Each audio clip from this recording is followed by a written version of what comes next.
on Veigar is Jax once again into the Kassadin. You know, Huni mentioned it on the space. You know, it can be quite nice into Kassadin because what he wants to do naturally is rift walk forward into the enemy team, so it often puts you in counter-strike range.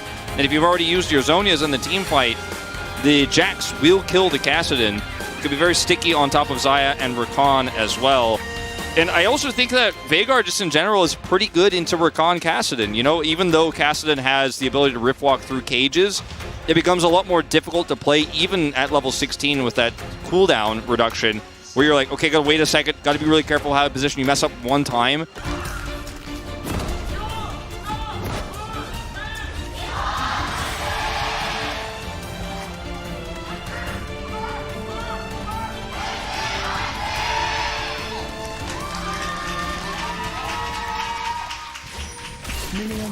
This is going to be a very interesting game. I think Guma's carry performance on Lucian in Game 1 was fantastic for, you know, the obvious reasons of really pressing forward the advantage and that snowball that T1 always does. But I think he's got a great opportunity to carry on the Xayah once again into all of the nice engage on the side of KT. And you've got Cleanse and the ultimate now to defend against those engages. And when KT overextend, maybe you call the blades, and you get a big root, you win the team fight for your team, Faker goes in and finishes off those targets. And one of the other cool things about Veigar into the Kassadin, so we're going to see this level 1 fight. Zayas is here though, BDD. Get some stacks. One of the cool things about it, though, is that, yeah, you can, with a lot of mid laners, as the Kassadin later on, you can kind of rift walk your way out of a lot of the skill shots, you can avoid a lot. But if you get low, BD presses R and clicks on you, you die. You try to rift walk your way out of that one, you will not escape, you will not live. And BD is getting a lot of first strike value here, too, early on in this game. First strike value, he's getting stacks, he's just enjoying his life right now. As much as this is a fun lane for the Kassadin, and it's kind of a free lane because you do just get to naturally scale, like Veigar might have some opportunities if you go a little bit too forward. Veigar also just gets to sit there and scale himself, so he's also happy. BDD 5-1 on this pick.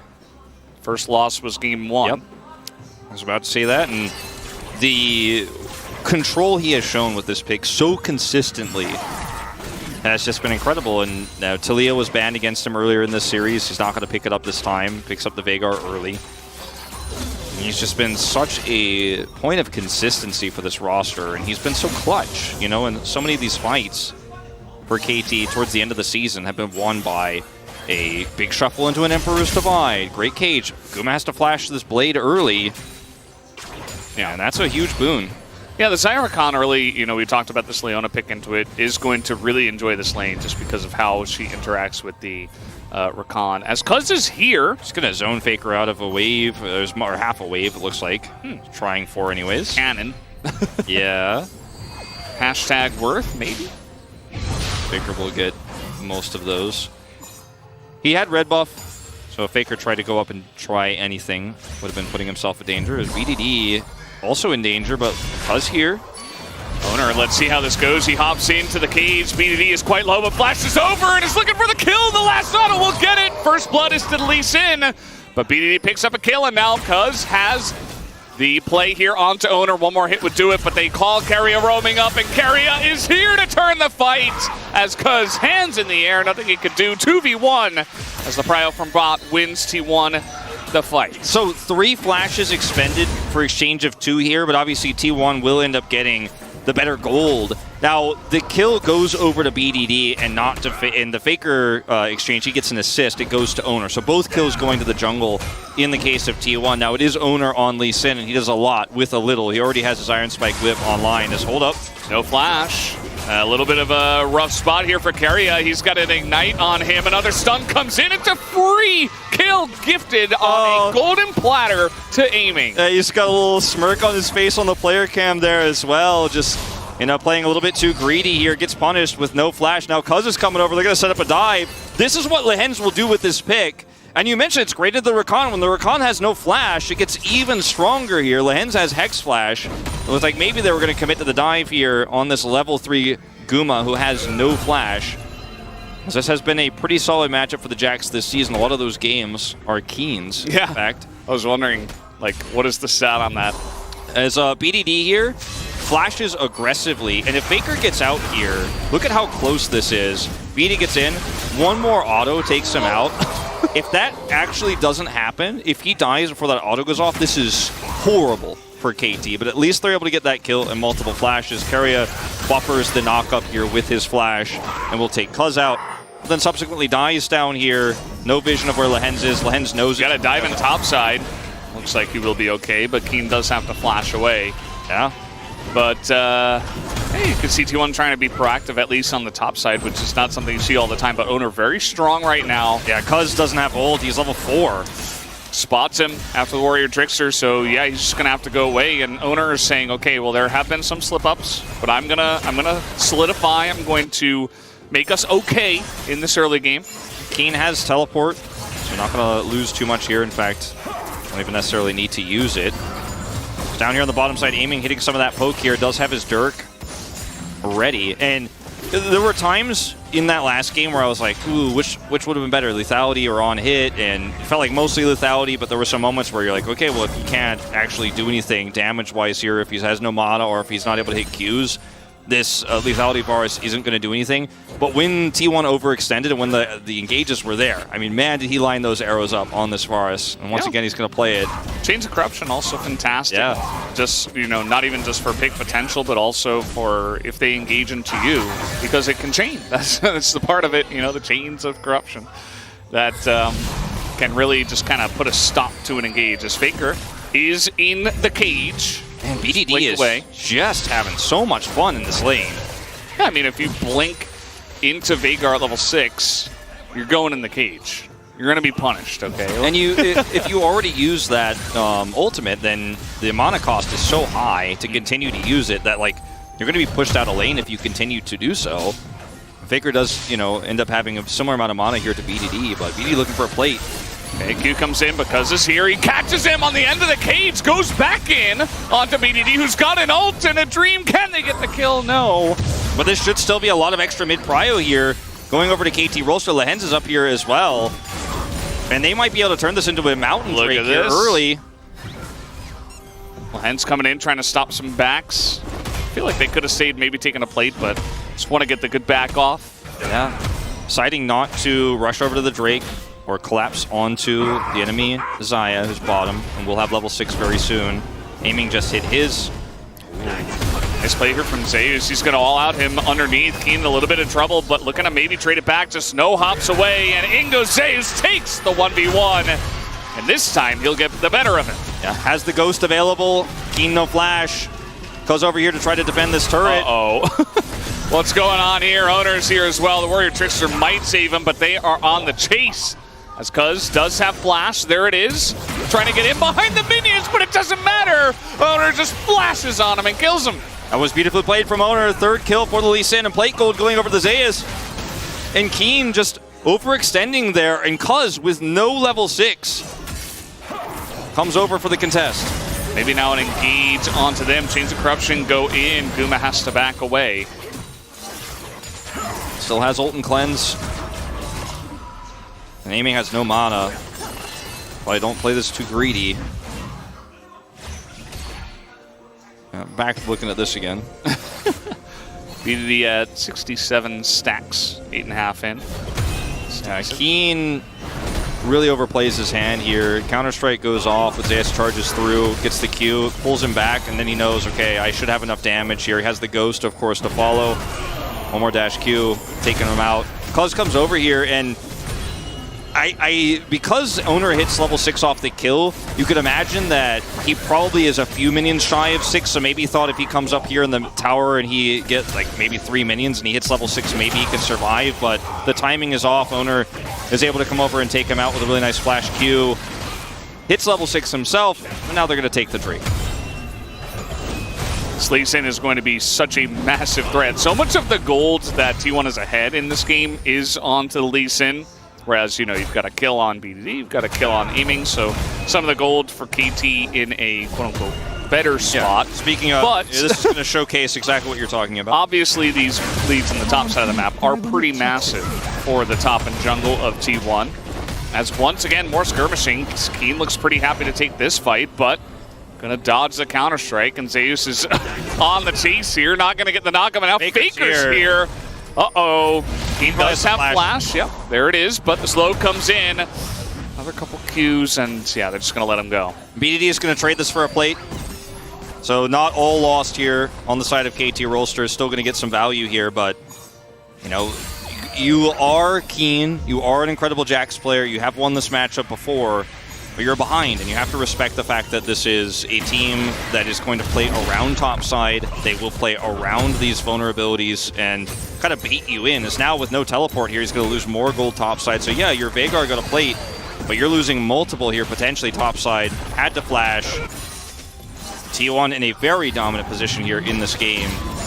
And unlike the last, you know, there's not a great setup for KT to look for insane picks. Like, their comp is somewhat mixed in what it's trying to do this time around, and without a Jax that is fed, team fighting becomes way more difficult, especially when you consider the Xayah was just kind of chilling. You know, no huge disadvantage here. Will be a plate going over to aiming, but it's split gold. Just farming it out, getting poked occasionally, but he has 3 biscuits and a potion. Yeah. I guess eventually those come in handy.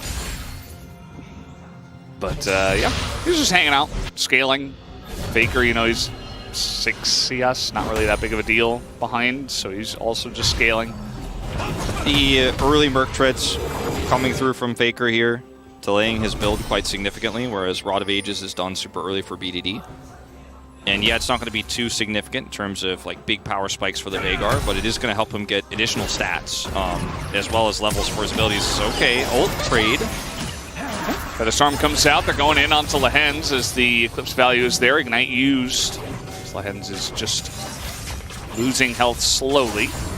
Lehens solar flared earlier, didn't get the ult out of Guma. This time he will with the Zenith Blade. It's not going to be the trade they wanted. It's actually Guma and Keria will take control of the lane. And Faker is just very rarely actually in mid. You can see he's just constantly ready to come over and follow up on one of these plays.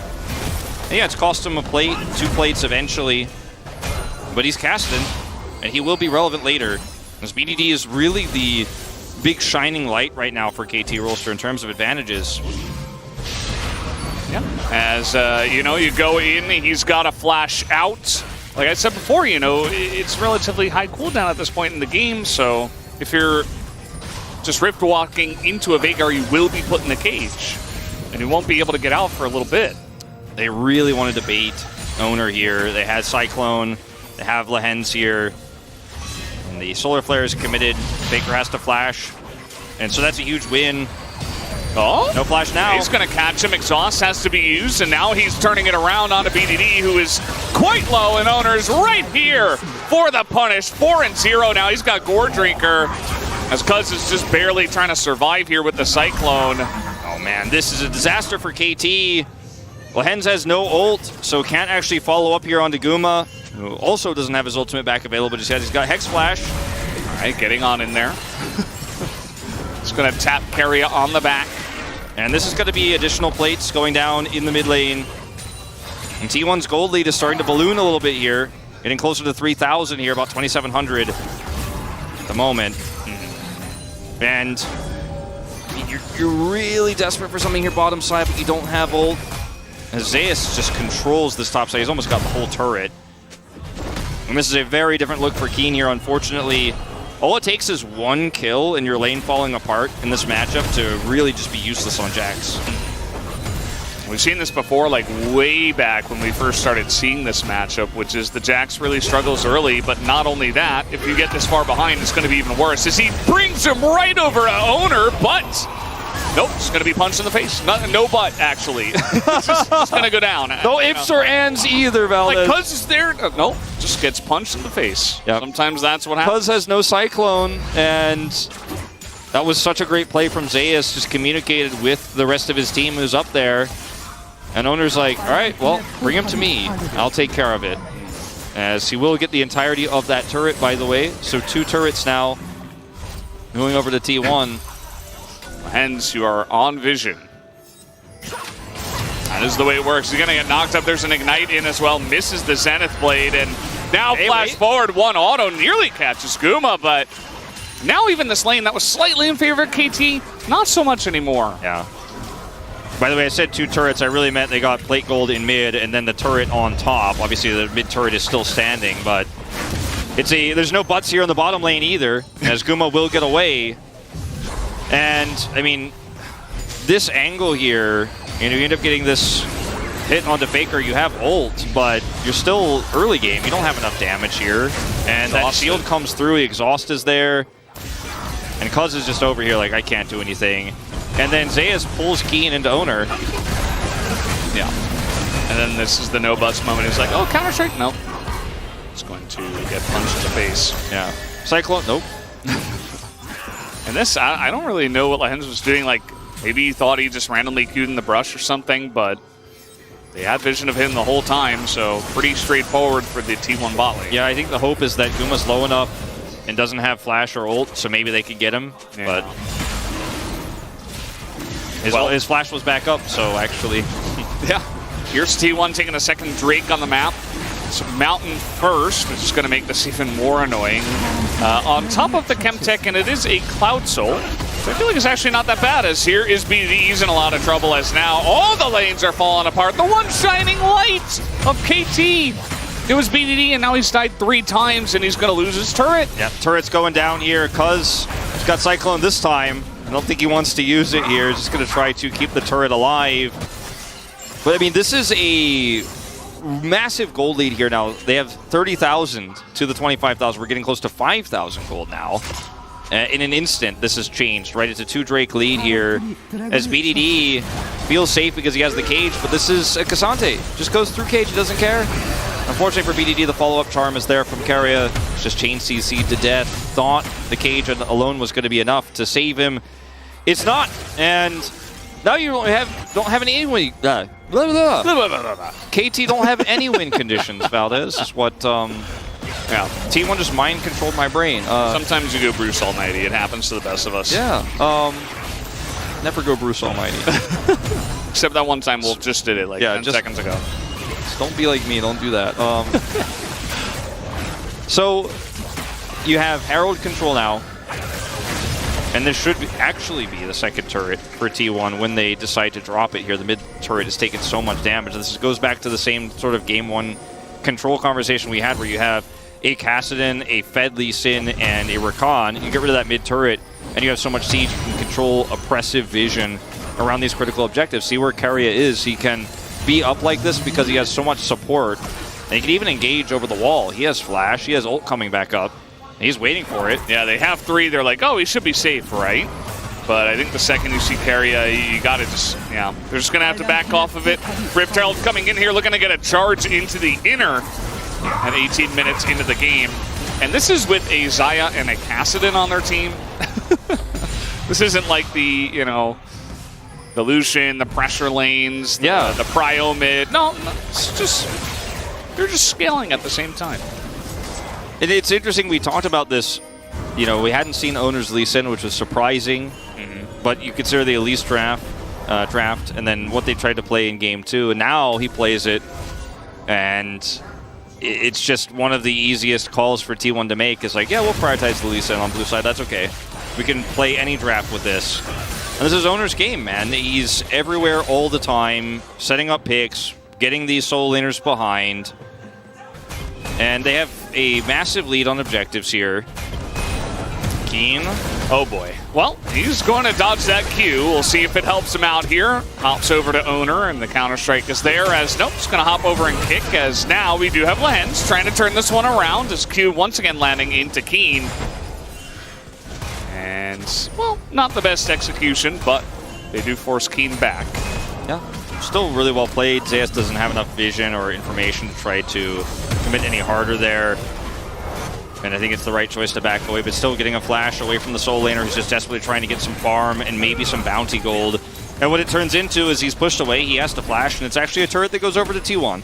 So they will grab this bottom outer. All outers removed from the map here for T1 now. Bit of a golf clap coming through as this is just the traditional T1 lead into 6,000 gold, sub 20 minutes type of game.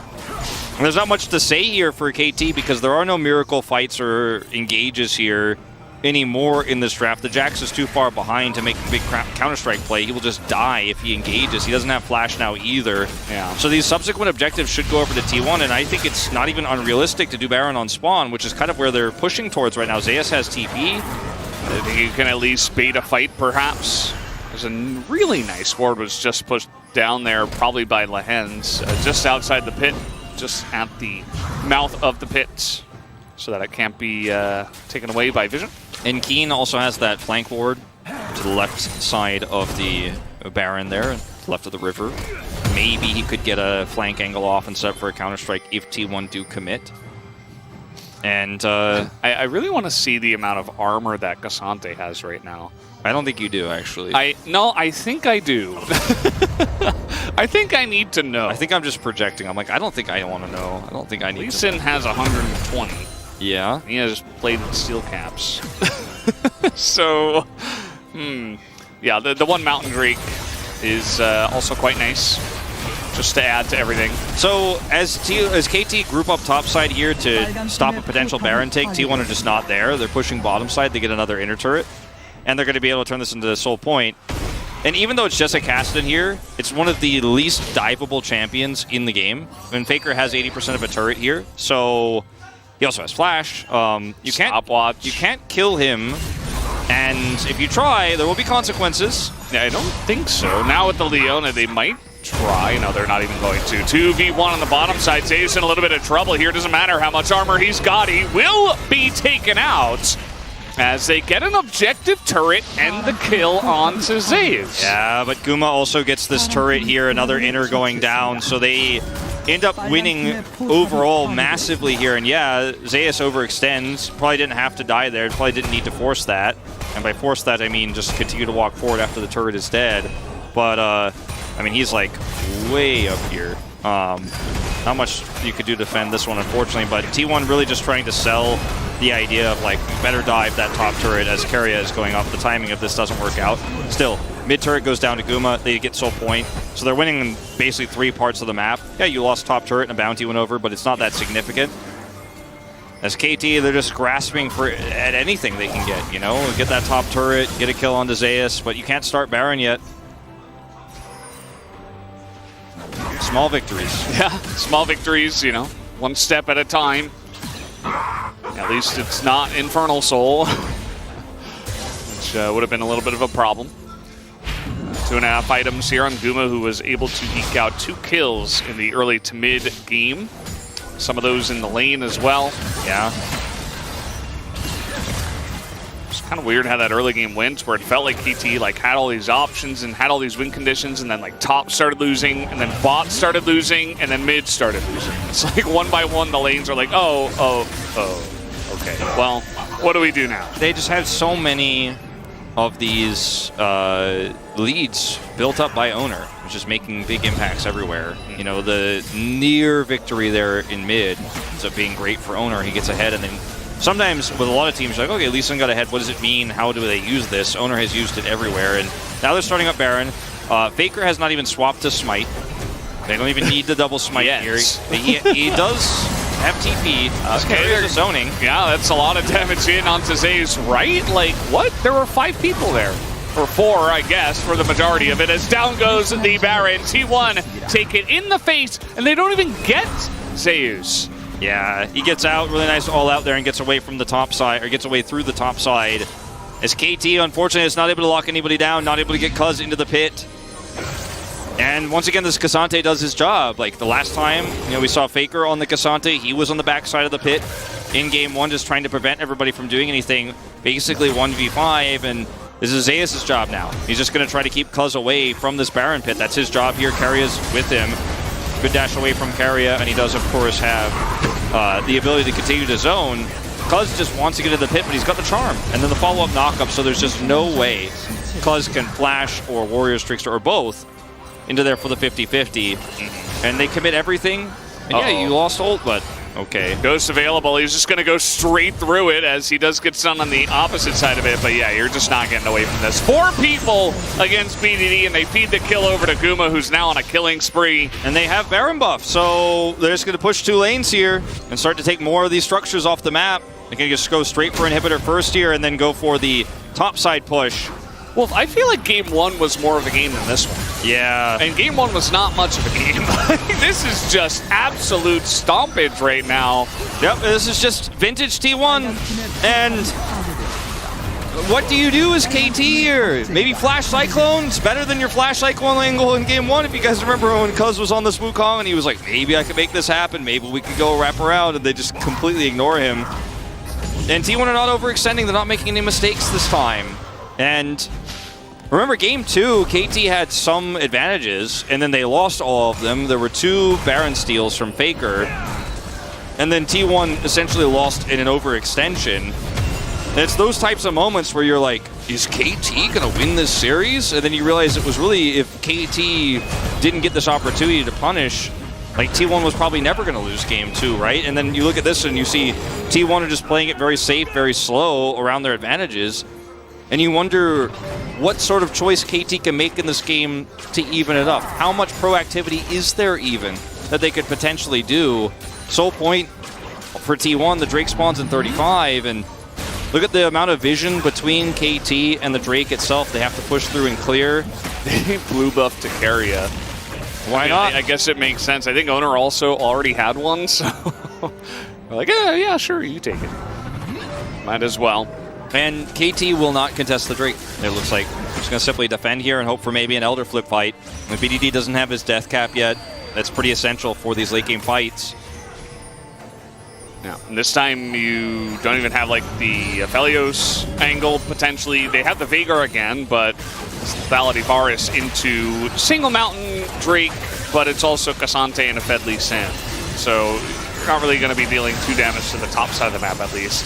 We'll have some opportunities to the other squishies on the map, but and I don't remember, feels a little bit too little. I don't remember if it was Trinity Force Cleaver for Zeus last game or if it was the Sunderer, but either way, like Gnar is a frontline champion that can be punished by Jax very well, as we're going to watch BDD get caught one more time. Flashes, but still is taken out. But this time it's a Cassante, like you're saying. How much armor does he have? You know, I'm personally trying to look away. But the Jax can't actually hide your eyes. If Lehens hits a Solar Flare and a Zenith Blade on the Cassante, Zeus is like, yeah, okay, cool story, though. You know, it's not the same type of game where maybe you pick Zeus on this Gnar at the beginning of a team fight. The front line is just too great this time around for the same type of pick to work with the Jax here in Game 3. Let's see if they have some pick potential. KT gonna send it. Let's see how it goes as Cassante just in the box, but doesn't really care too much. Faker threatening from the right side, has level 17. And he will just be able to hop away whenever put under any pressure. Buzz here just trying to help defend, trying to push out the enemy's support as the siege continues here. And it's just the kind of game that feels so painful to watch if you're a KT fan. You know, you're watching this, you're like, there is no hope. Draining them of their energy here. All right, little pick now onto the Cassante. Do they have the damage? Yes, they do. The ultimate from the Veigar. Enough to push through all of those resistances. Zeus has TP, and there's no objective for KT to take during the interim here, so a bit of an overextension from the top laner here, and is unable to get through the cage with his dash there this time. Actually catches himself into it and is blown up. But it's still, it buys you time as KT. But the longer this game goes, the more frustrated you become. Being in a little bit of trouble. Maybe a little bit was... yeah, underestimation, as he was gone in a heartbeat. Did flash to try to get out, but that is the potential of Shurelia's Zyra Khan. We talked about Zeus. You know, he's not going to be up for, or the objective can't be taken before he's up. He's respawning here. They have complete map control, and aiming is not really going to be here for the contest of that Baron if it is done right away. As KT have to fight through so much. And T1 doesn't even have to start Baron. They could just siege straight up. Baker's backing here with TP. He could just push top. There's the TP itself. Yeah, another TP comes in. And T1, they don't want to waste too much time with this. They want to take down the inhibitor, get it back in, take the Baron, and go for it, as the cages are just not enough You just see that Zeus isn't getting caught this time. He can't get in range. BDD is trying so desperately to catch this team, but it's super mobile. The Shurelias is used by Keria so they can all get out. This is going to be Zeus here getting caught. Fortunately, yeah, just taken out, chained there into the cage, and Aiming is just desperately trying to get farm. Like, he's just trying to farm. Like, can anyone blame Aiming for this? No. And he's like, okay, we killed their top layer, they're resetting. I should be able to get this farm, but the long-range engage here, Gale Force. Here we go again as in he goes, 3-man charm. They're all stuck as the cage does get massive value. They do take out the Rakan, but I think that's all they're going to get in this team fight from the side of KT. As finally T1 find the angle, BDD might survive. Well, Owner's going to put an end to that. As, yeah, they're going to get the ace, and T1 will be taking game number 3 in this series. T1 going to match point here in this third game, it looks like, as there is just no recourse against this big of a lead. It's 12,000 gold here at 30 minutes, and KT fell behind early, and the composition of T1 just scales so much better. Owner, active in all 3 lanes, takes 3 early kills and pushes that advantage across the rift. So many near victory. Twisted Fate, the old response. Faker has played this so many times. It reminds you of the MSI 2022 where Faker and Xiaohu were constantly playing these roaming mids. The Galio in particular really stood out. And it's a pick that Faker is so famous for because his decision-making is so good on the champion.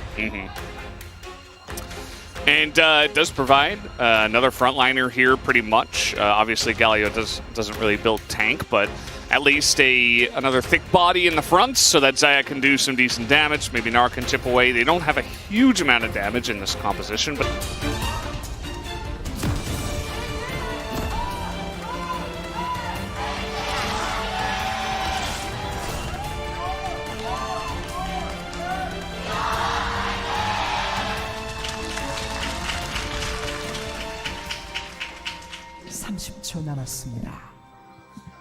The right Galio skin, too. The one that is not a skin? Yes. I'm partial to the chicken one. Not if it's Faker, though. Not if it's Faker, obviously. But yes, otherwise the BBQ chicken one that's not affiliated with BBQ in any way is my favorite. Uh-huh. They are one of our sponsors, at least. Knock up here on the Aiming, who is going to Ghost. So a little bit of fun level 1 shenanigans, as now even another Ghost is going to be used here by Guma. They just want to get out of here. Yeah, and they will be able to. Keria, never mind, goes over the wall again as Ignite going to be used. Flash away, Keria extremely low. But trading Ignite for Flash on Lulu, that's pretty good, I would say. Yeah, it's just so scared of the Galio re-engage there. They don't actually push the issue any further. So a Flash is expended here by Lehens. And feel really good about this. I mean, it's ghosts on both sides. Now, Keria taking some additional damage, of course, so there is a little bit of pressure here, and they should be able to force their way to a level 2 advantage.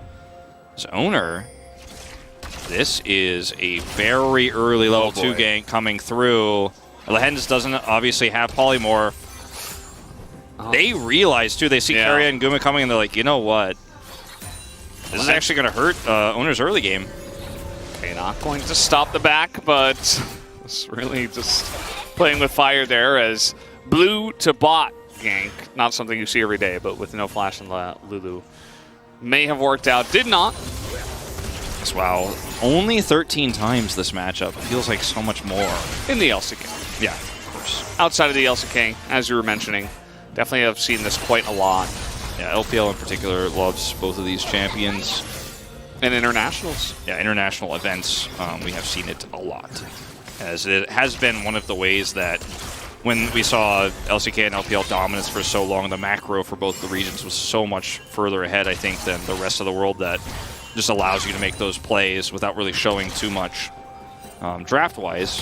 Even when these champs weren't meta, they were picked by Korean and Chinese teams because just a way to get ahead early and snowball and win early group stage games. We saw it a lot. As crisis averted here, you know, Lehens had no Flash. Owner came down, but what he sacrificed, as you guys could see, in terms of the jungle farm here, is quite significant in terms of timings. It's going to hurt his ability to follow up, and makes Cuz's opportunities a little bit stronger here, especially in the mid lane, potentially with gold card setup. C's coming over here at level 4. Going to be able to get the scuttle. Yeah, I think anyway, Owner, I mean, yeah, they both don't have flash. No Owner smite. is down a level. So just going to clear out the ward and probably just go to bottom scuttle. Yeah. Thought for a moment that Owner did have his smite. I was worried, but he didn't. I have Prey on bot, so this should be pretty free. Just going to take this one down.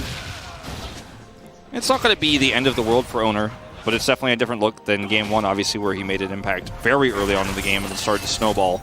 Yep. Not going to happen this time. Or Game 3, where he got very far ahead. Yeah. That is certainly the bigger of the gaps we saw. The Cull versus Cull start in the bottom lane. That's we've entered a new era of bottom laning.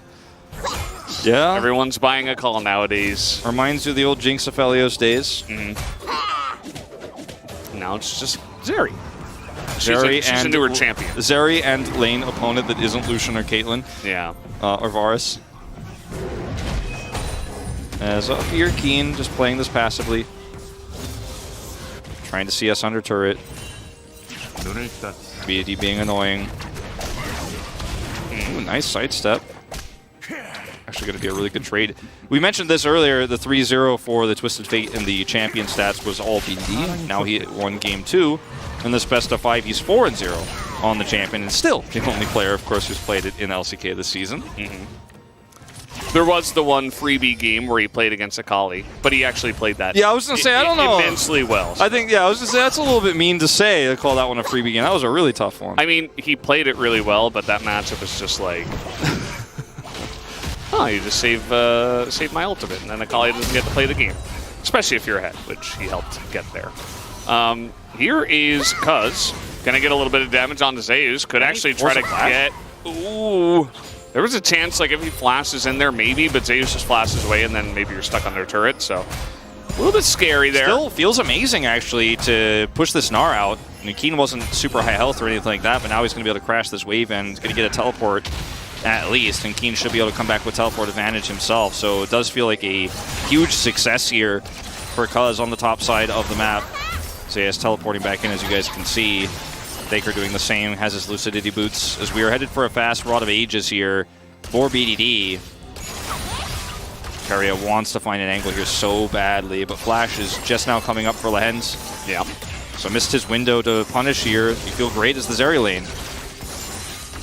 Yeah. Just hanging out. Double call.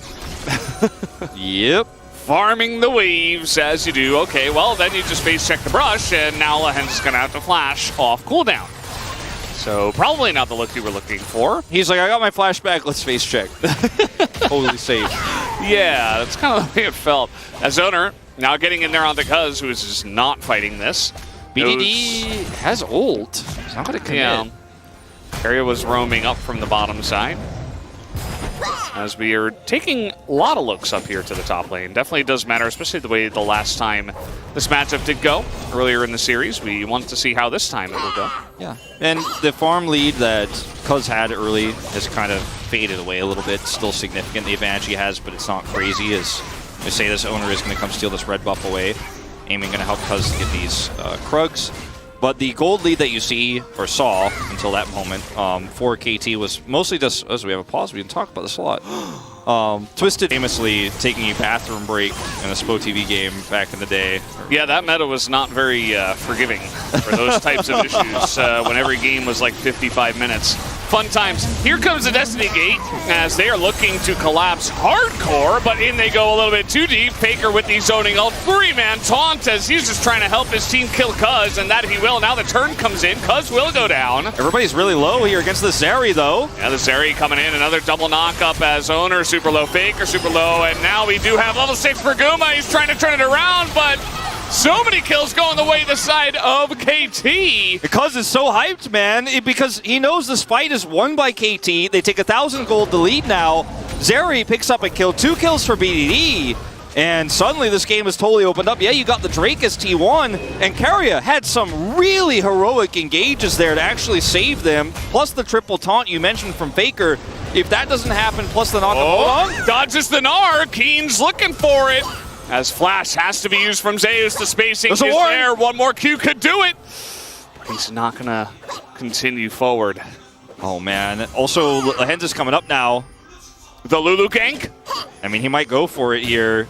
There's no flash, of course. It's going to be really tough. It looks like they're just going to start up the Rift Herald instead. That's why you need Hex Flash on Lulu. Yeah. For this play. That way you can get over the wall. And Keen's going to get some honey fruit here, and actually it's going to be fine. They don't actually commit to the Herald just yet, as Guma's going to grab a plate here bottom side. But watch the heroics here, because Extendo Beam hits only Keria, and then the wall ride here from aiming is great. Faker ults here, but it's not high value. He has to get the triple taunt to prevent everybody from chasing, and cuz he's clapping and laughing after this play because his sacrifice here pulls T1 to the left side of this fight where there's no retreat. Keria is just, again, trying to buy time with his Glacial Augment here. Slow's coming through, but aiming picks up kills, BDD's picking up kills. The whole T1 comp falls apart. Double kill here for BDD, and then top side they get a flash. The play happens subsequently, so KT with a lot of map control right now. As mentioned, 1,000 gold to lead. That's a great start for them. T1 did get the Hextech Drake, which should be mentioned, but the kills and the golds here to get so many of these early items, like the Rod to finish super early for BDD, is pretty massive. So we'll see if they can roll this lead into a bit more, as Owner is just like, yeah, now that we lost a fight, I'm just going to take the Rift Herald. But I don't think you can quite do that. They have Narbar and Faker's ults coming back up, so that plus Keria's roam here, you know, it's not all bad, but they decide to back away, and this is the problem down here, is Lahenza and aiming are still here, so they're going to try to push this. You don't have your AD carry, and even with Faker's ultimate, very difficult fight to take, and they're going to give this up. Faker at least going to get a demolish here, take that plate gold. This should be the Rift Herald going over, and you have to be so careful as Zeus. Alt use and totally misses. Keria was very much on the edge and was trying to follow up something there. You know, Owners got kicked, so maybe they could have made something happen. Not meant to be. It's going to be the Herald, and this is what I was talking about. Zeus, man, you have no flash. He's got ult. Uh-oh, Zeus is in so much trouble. Gold card comes in. The Q should be enough. Stops him mid-hop, and they give that kill to BDD. As now he is 3-0. And Keen's not going to be the only one who loses out here, because well, he lost the kill, but he's not going to lose out on everything because he's going to be able to pick up this plate gold here with the crash coming through.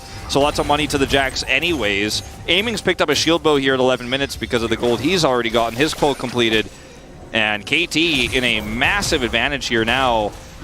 And these are the types of moments where you got to be communicating better, and this is weird to say about T1, right? Because they know that the Vi is on the Herald. You have no flash as Zeus here. You're up in the lane as the wave has been manipulated against you. And this is just unfortunately super greedy from Zeus here. Yeah, you don't want to give up the whole wave because the wave is pushing. Perhaps trying to get a bounce off there. McKean's just letting the wave go through so they can come over here and get this kill. Vi has ult. Faker's nowhere nearby, and this really hurts. I mean, now you have a fed Twisted Fate, which is not the scariest thing, but the Jack's getting all that plate gold surely is. Yeah, you know, Twisted Fate, he doesn't do too much damage, but getting some of those big items early, you know, an early Lit Speed could really help him with that extra gold he's got. He could also go for the RFC that he did in the last game to help just get more pick potential. Speaking of which, looking for this now as Faker is here with the counter ultimate. Owner going in, they're trying to burst down the Vi. Do they have enough damage? The Q from Faker goes on a BDD, not onto Cuz, as now he's in some trouble. It's 2v2. Looks like it should go the way of KT as Cuz will survive. They're looking to take down Owner, but he's going to get the execute. And maybe now he's going to turn it around. Somehow, some way, BDD flashes and gets away with a kill. How did he manage that? Unbelievable. BDD makes it happen. The ult comes through from Guma, and he's not able to get this. Owner played that so well, but the Q misses. BDD is able to get away. 4 kills now on this Twisted Fate. He's 4-0 and 3, 100% kill contribution. And down here in the bottom lane, aiming is picking up plates. And T1 just like that, man. 3,000 gold behind. And this is wild stuff we're seeing here. These early skirmishes is so heavily going into their favor. The Q missing from Faker. You mentioned it. We'll watch this fight one more time. BDD is up 3 levels here. He's got a Vi, and Faker's over here. Ult's in, and the ult does not really hit. The taunt comes through. He has the Everfrost, the Q. Not going to hit the Vi at all. The owner's like, maybe I come back over here and help this. BDD, of course, takes up a lot of this damage, has the stopwatch here. And owner gets the execute, but it misses this follow-up Q. I think he missed as well. Yeah. They did it like slightly early. That's not 100% really sure, but really good play from Lehens, the flash wild growth to make sure he gets out of there. That was actually so well timed too. Yeah. And then that force, it gives 2 extra plates to aiming. Like, this game is off the rails. And it didn't have to be this way, but again, you know, sometimes T1 just, they're like, oh, we're behind, but it doesn't matter. We're just going to outplay them. We're just going to win. We're just going to make these fights ours. But like, no, like KT's good enough. They will smack you down if you go a little bit too far, and I feel like we're seeing a little bit of that once again here early on in Game 4. Now it is Chemtech Soul, so this is pretty huge. Okay, hold on. Here we go, going deep, and this is what this comp can do. There is no escape for Guma. He doesn't have ult, he doesn't have flash. Guess what? He used it desperately to try to kill BDD. Keria here looks like he will survive. Okay, a little bit of a flank, but Zeus is not a Meganar. He's desperately trying to kill a TF, and he will as Boomerang comes out. The damage from aiming is pretty huge, though. We might have a second Zeri moment as he picks up 2 more kills. Yeah, and now your TP is down on your Gnar as well, so Zeus doesn't even survive. He's the one who gets the shutdown. That's not who you want to give the gold to, but your AD carry died so early, it doesn't even matter. No one that you wanted to give the shutdown to is going to get it because Guma needs it so desperately. Now Faker, desperately trying to defend this turret, will not be successful. And aiming is going to pick up that as well. So first turret over to the side of KT plus that amazing team fight. Sure, shutdown gold goes over, but it's to an R. And he's going for this Trinity Force build once again this time around, but he isn't going to have... He's not going to be an amazing frontline when you consider how ahead the Jax is, how much gold he's picked up. Speaking of which, he doesn't have teleport to get back to lane, and Keen might actually just force down the top turret, so it could just be 2 turrets they get from this play. And it's all set up from Cuz and BDD here. They lock down Guma Yusi, and he's chain CC'd for so long. There's just nothing he can do. They know he doesn't have ult. Yeah, and from ahead this comp, I mean, you can be anywhere. As Keen is in a little bit of trouble, does have the counter-strike. They're just cutting him out. Is able to kick him farther away, but it might not matter as Keen should go down. One more auto, and Zeus does pick that up. So all of a sudden, you know, Zeus with the shutdown and an extra kill, he's beginning to line his pockets a little bit, but it's not nearly as much as this giant TF has at this point. Yeah. Not to mention the Zeri. Remember last time when we had this Fed Zeri for Guma, you know, think back to Game 2, it was only the Zeri that was super fed and the rest of the map. Okay, hold on. Okay, not gonna actually catch him there. But the rest of the map wasn't really online, and we were like, okay, it's a Fed Zeri versus a Fed Jax and a Twisted Fate that's doing pretty well. Now you're dealing with a Fed Zeri and a Fed Twisted Fate and a Jax that, yeah, died here, but has gotten an entire turret worth of plates, so has a lot of money too. And the front line is going to get better here for Zeus, and Keen dies getting said turret. So this is the second turret that goes over. And he almost gets out. Nice sidestep on the Q, but ultimately will be kicked, and that is long enough of a stun here for the additional damage to go through. Zeus also getting the kill here. Hyperbroad comes over. He has the extra damage, so he picks up 700 plus this kill. So he's going to be relevant in this game, but it's still not where you need it to be. The money needs to be on this Xayah, or arguably on Faker, because he's going to be a bigger frontline this game.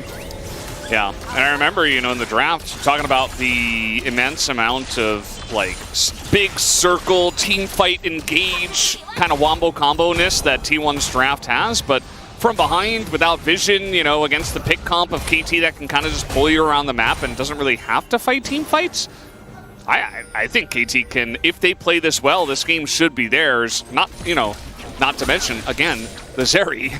You know, they have this Jax that's doing well. They have the TF that's insanely fed, which means that they should never have to team fight. So, I don't know. I think they're just in a great spot in this game.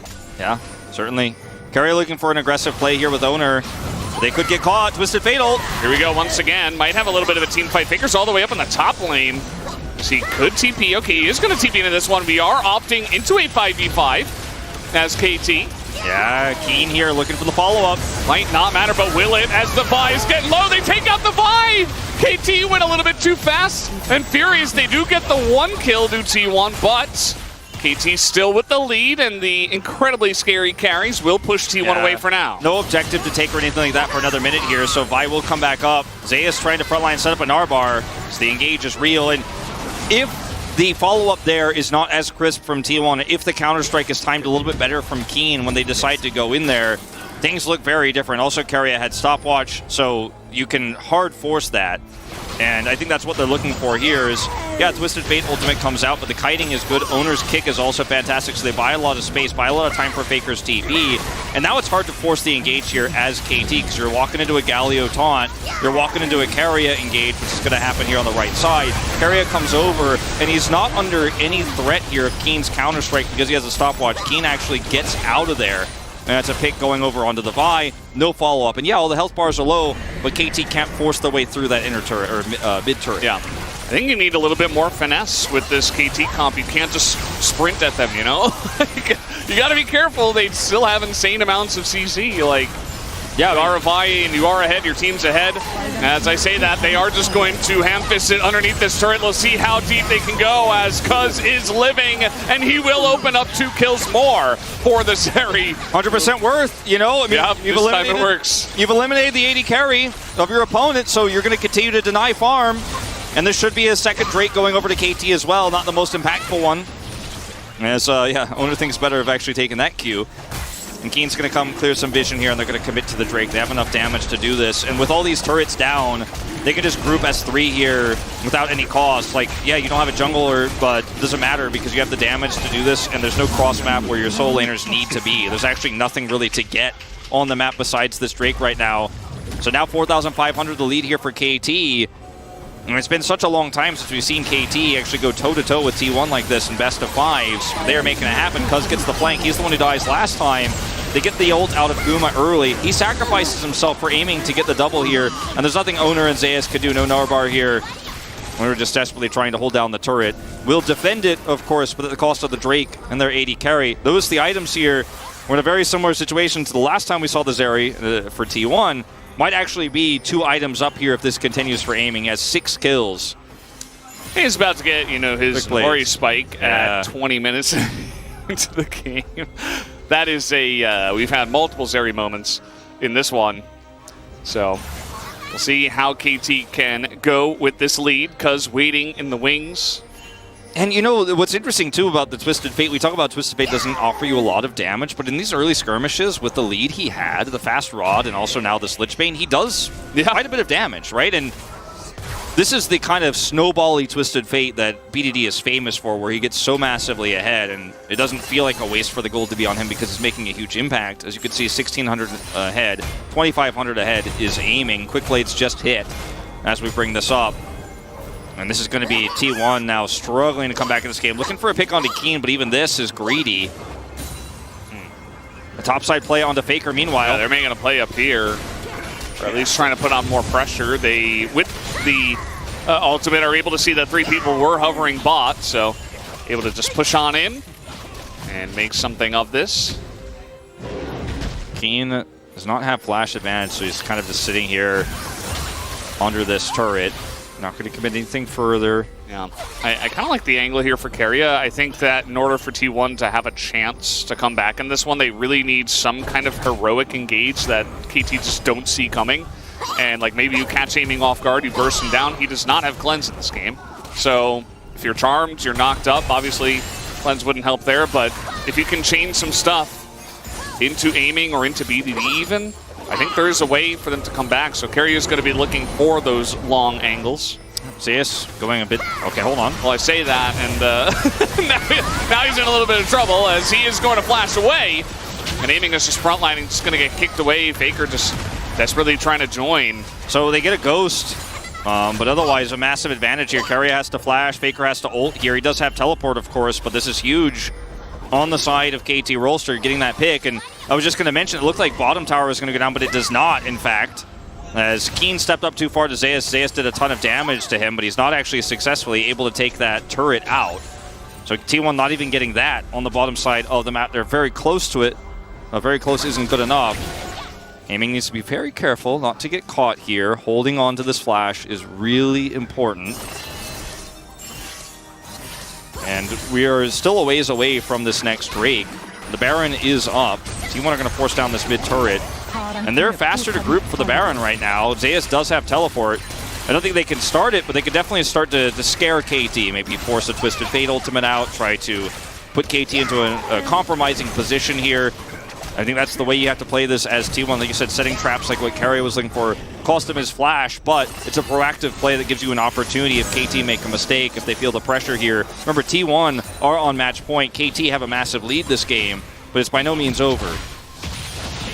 I mean, especially if the game goes pretty late, like you would probably have to favor the Zeri, but at the end of the day, you know, we did talk about the wombo combo abilities, so we'll see how the fights really go. I think it's still going to be difficult for T1 to find good angles from behind, you know, with lack of vision and all that stuff, but let's see. KT were pretty apprehensive in Game 2 when they won that one, you remember. They, like, kind of got a lead, and they're like, okay, we have a lead. Now let's chill, let's wait. And they gave a lot of time to the Kassadin and the Zeri in that game. As, well, might have another skirmish here on the bottom side of the map as Faker's going in, two-man taunts, but the damage not quite there. Zeus in a lot of trouble. The gold card hits as everybody is just being run down. Zeus gonna go down as well. Another double kill for aiming. Is that his fourth in this game? Because now he's looking for a Guma here. He has to go into his stopwatch, but I think he'll be totally fine with that as Faker is going to be food for the Zeri once again. Cool taunt bro, they say, as now aiming is 9-0. 9 kills on the Zeri. It's insane how much he's been able to do. His positioning is so good. That's a Baron play here on the side of KT now. His owner is alive here, and he is on the flank trying to get some additional information. They know. BND's looking for him. Yeah, and there's the trinket. They push him out, and this should be Elysian that is getting out of here, or one way or another. He's so fast as, yeah, owner's dead. Yeah, he's just dead. And he's going to get over the wall here. Oh. Okay. What? Just, all right, just focus. Kill the Baron. KT focus. Okay, panic. No, they have lost focus, Wolf. Yeah, that's what I'm saying. They need to. As they end up losing out the kill onto Owner, he doesn't even have to flash, and nobody's on the same page here in terms of the turn as Rakan is coming over. Watch the positioning, by the way, of aiming in this fight. Is you walk into this one as Zeus, and they think, okay, maybe we win this fight because Counter-Strike's on cooldown. Taunt comes through, aiming dodges that, is able to get through the Everfrost, ults multiple people here so can get this damage over the wall. And he's Zeri, so he's just going to continue to get kills. Faker's pushed away. And the aiming wall rides the chase here, and the stopwatch timing is perfect on Faker's ult. And yeah, he gets a knock up onto Keen. Faker also breaks his own. And yeah, the taunt happens here, but there's no follow-up damage as Guma's been out of this fight for a long time. The follow-up there on the Baron is a little bit regrettable, and I think KT fans are stressed, and as now T1 are going to start this up because KT are very far away. They're just making it interesting for the fans, I think, as Guma has to go to the Featherstorm here. We do get the engage onto aiming, but Keria is all alone. And unfortunately, Rakan does not have much damage. That is a ton of damage into the Zeri, though, as that got more close than it should have been. But they still will win the fight very handily.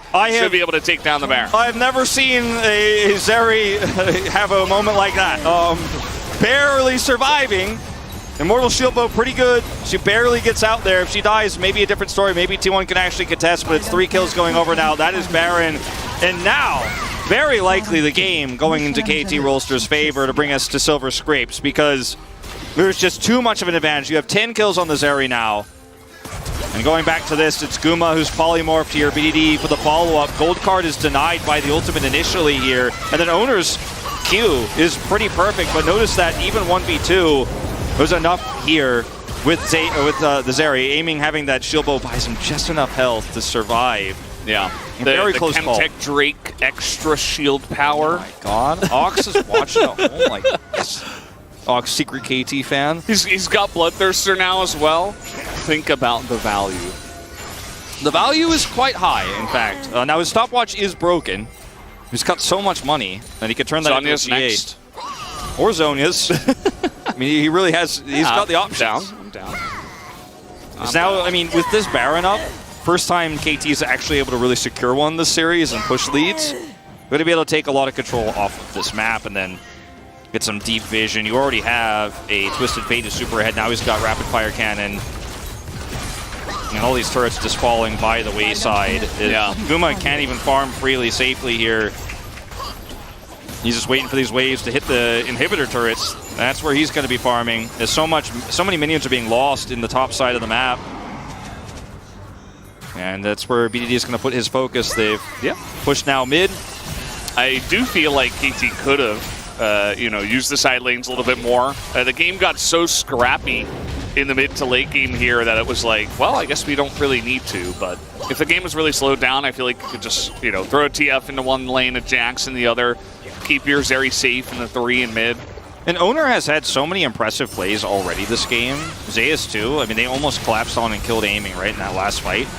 I don't want to say it's over until it's over, right? I mean, they have 2 stopwatches for those players. Faker has his Zhonya's, right? And he can make a big play happen. All you need is the big wombo. Like, they have their own wombos, right? It's not over till it's over, and I think because of this, KT playing so passively here is respectable, considering that one wrong move and then T1 get back map control and the game with it.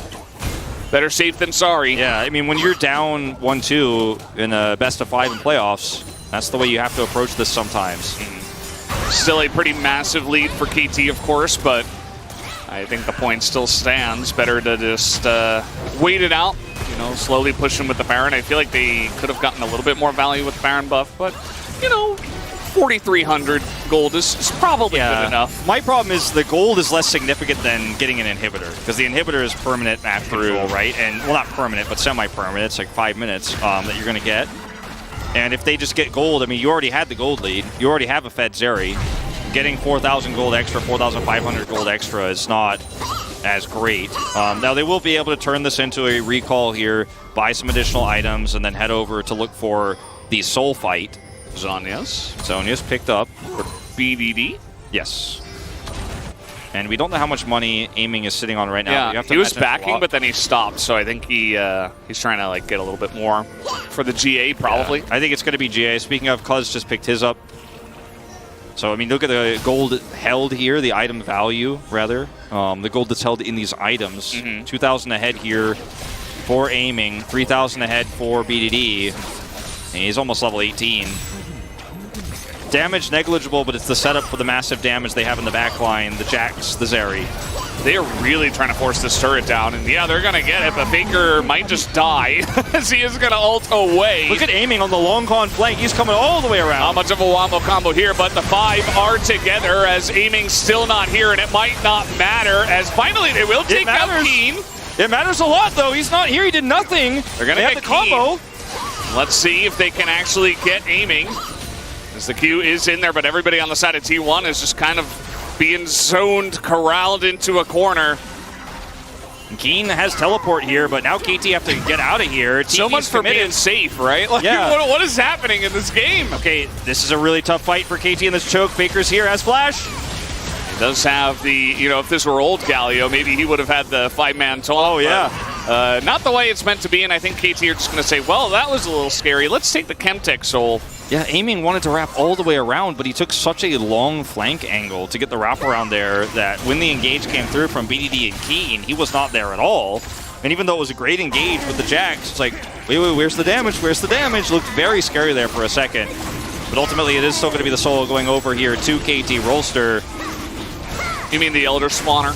Yes. And that for the 38-minute Elder Steal. Functionally, that is what it is going to be this game. Is there are some advantages. Obviously, we talked about it. And how it's going to be. It's great for Zeri too with this build because she's below half health. That extra damage is pretty massive. But look at where Zeri is on the minimap. Like that's actually really where observers should be on. Is like Aiming is a million miles away, still really far away. I'm flanking. Yeah, and then Keen comes over and gets taunted and charmed and knocked up, and he's dead. And now your front line is gone. Your Vi is super low. And luckily for KT, they have the movement speed in this comp to actually get out, but very messy.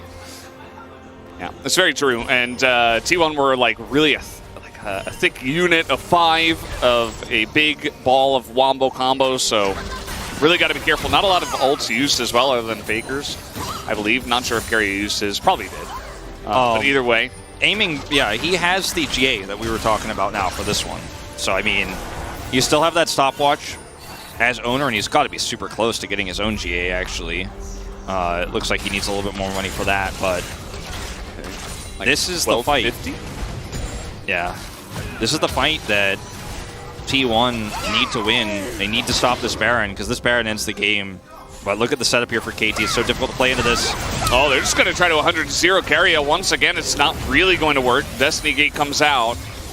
Yeah, not the most impactful one, and Keria will be able to back. Lost his flash. They're just going to rush over now with that Destiny Gate to the Baron and try to rush it down. Yeah. They have the damage, but do they have the lockout down onto Owner? He's not even coming over here. Yeah, he's not even going to try. Down will go the Baron. It's almost like the, T1 here, they with no vision, they try to force something. They're kind of resigned to their fate here in some ways. They're not just going to roll over and die, but Keria losing flash and all that map control and the speed at which KT can go over and do this Baron, they decide maybe their miracle is going to happen elsewhere. As we've seen already on the first Baron, KT didn't get that much lethal damage to the base. We'll see if they can unlock some inhibitors at least this time around. It's going to deny a bounty bottom side. Aiming's build has 5,000 more gold value over Guma's right now. Guma just barely trying to put together an LDR. Keep in mind that the Xayah, it's not quite Zeri, but can still be insane. If Cuz goes a little bit too ham, if Keen goes a little bit too ham, you get a bunch of feathers stacked up. You really got to be careful, and that's, again, just another reason why KT have to take this so slowly, even with the gigantic lead that they have. Yeah, I mean, if aiming dies for any reason, like, the GA isn't really passive on it. The res isn't actually going to amount to too much. If you're losing the fight, you'll just die a second time. Well, in they go. Just trying to slowly chip away at these turrets. Yeah, the damage is real here. The Runan's just chipping away at multiple people at once, as you can see. Yep. Extendo beam. From a head like this, Runan's is so oppressive for Siege, and realistically, as long as KT don't make any mistakes, they should be able to take down all the inhibitors, end the game. I cannot believe it. I cannot believe we're going to 5. It looks like Valdez. Looks like it. Pony knew the whole time. He knew, man. He's always right with these spreads. It's scary. The only 3-2 predictors is in a lot of trouble here. He's going to have to back away. Owner is dead. It's desperation moment for T1 as they cannot stop the onslaught of KT at the end of this game.